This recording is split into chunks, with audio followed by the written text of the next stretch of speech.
Mr. Toastmaster, fellow Toastmasters and guests.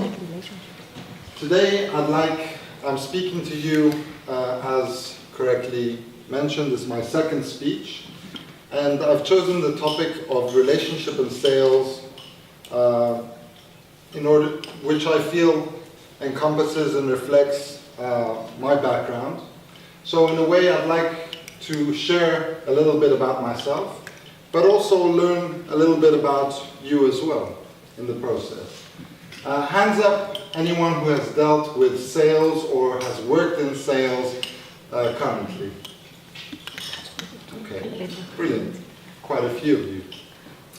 Has anyone heard the term, it's not personal, it's business? Use it every day.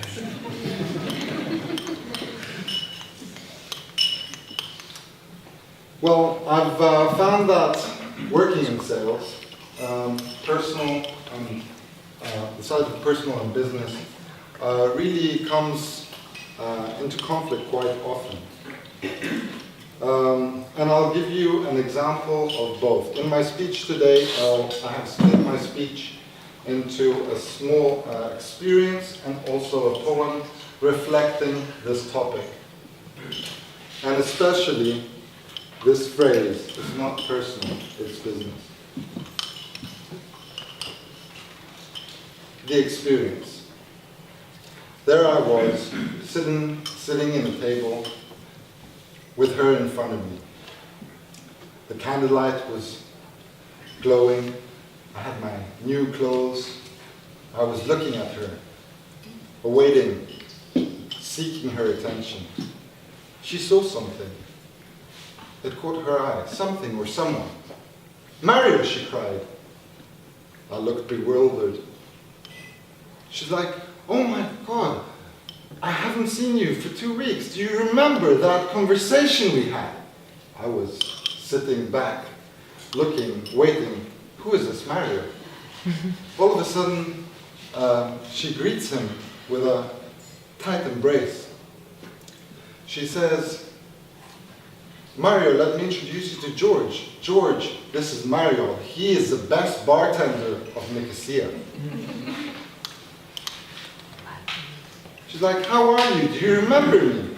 We had that lovely conversation for two hours. Do you remember me?" Mario looked down.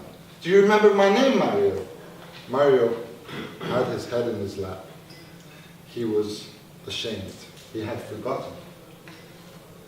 He said, "If you write your name down, I will never forget it." Quick as a flash, Mario had gone behind the bar. And before we even managed to seat ourselves, resuming our conversation, he was back with the most fantastic cocktail, full of flares and stardust. My friend looked down in amazement.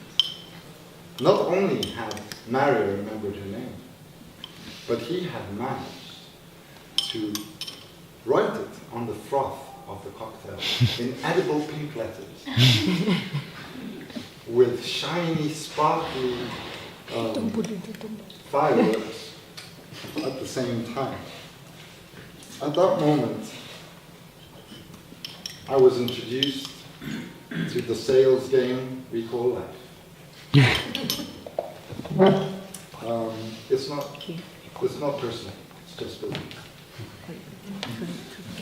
I would like to go ahead to the second part of my speech, which is the poem. It's called "The Games We Play." The image of desire is a projection from within, a constant changing checklist of values coming in. Attraction is a spark that turns the power on to lust, creating the desire for attainment, again, to be a must. We sell to each other, adding value in time, putting on masks, polishing our egos to a shine. Value is a price we attach to each other, no doubt. Driving price higher as demand rises, shout out. And demand is high as value is perceived. Attention breeds attention to other buyers to deceive. Options an array as choices must be made. Don't take it personally, it's just business, they might say. Rejection is no doubt a powerful tool, for it can cause a dire need for validation and pursuit. Pursuit raises value, raises confidence galore. You have the control, it's your choice. Show her more.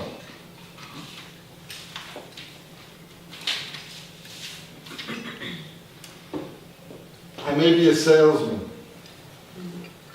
but I have found evidence of sales more in my personal life than in my professional life. Every day we sell to each other, be it to our children, eat your salad, be it to our mother-in-law, how nice to see you. Be it to our husbands or our wives, trying to convince them to join our latest crazy scheme. Sometimes you get to hear this. Not tonight, honey, I have a headache. It's not personal, it's just business.